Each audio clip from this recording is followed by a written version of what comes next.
توبہ کرنے کے لیے انسان کو سب سے پہلے یہ کرنا چاہیے کہ جو گناہ ہو گیا ہے اس پر شرمندہ ہو کہ رب کی نافرمانی ہو گئی ہے، تو اس پر شرمندہ اور نادم ہو، پہلی شرط یہ۔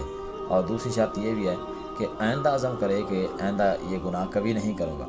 اور تیسری شرط یہ بھی ہے کہ انسان جو گناہ انسان سے ہوا ہے اس کا تعلق اگر حقوق العباد سے ہے تو حقوق العباد کے اندر اس کی معافی تلافی کا معاملہ اختیار کرے۔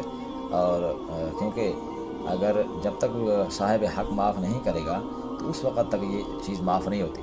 تو اگر اس کی چیز جو ہے نا اس نے کھائی ہے، حق کھایا ہے، تو اس کو واپس کرے۔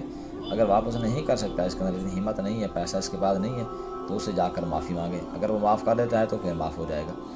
اور اس کے ساتھ ساتھ یہ بھی ہے کہ توبہ جو کرنی ہے وہ اللہ کی رضا کے جذبے سے کرنی ہے، اللہ کو راضی کرنے کی۔ ایک بندہ کہتا ہے کہ یہ میں گناہ نہیں کرتا کیونکہ اس میں بڑی شرمندگی ہوتی ہے، تو یہ توبہ نہیں ہے۔ اسی طرح کوئی آدمی یہ کہتا ہے کہ میں چوری نہیں کرتا کیونکہ پولیس والے پکڑتے ہیں، مارتے ہیں، یہ اس لیے بھی اس نے توبہ نہیں کرتا، وہ کیا نام ہے، چوری نہیں کرتا، تو یہ بھی توبہ نہیں ہے۔ اسی طرح ایک آدمی کہتا ہے کہ میں جو ہے نا جوا نہیں کھیلتا کیونکہ اس میں بڑا نقصان ہو جاتا ہے، تو یہ بھی توبہ نہیں ہے۔ توبہ یہ ہے کہ اللہ کی رضا کے لیے، اللہ کے خوف یا اللہ کی محبت کی وجہ سے انسان توبہ کرے کہ آئندہ کبھی گناہ نہیں کروں گا۔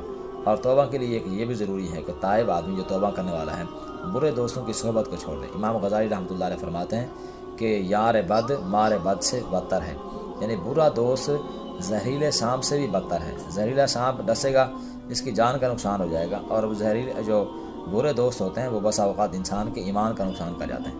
اس لیے بری صحبت کو چھوڑ دینا چاہیے۔ اللہ تعالی ہم سب کو صحیح معنی میں توبہ کرنے کی توفیق نصیب فرمائے۔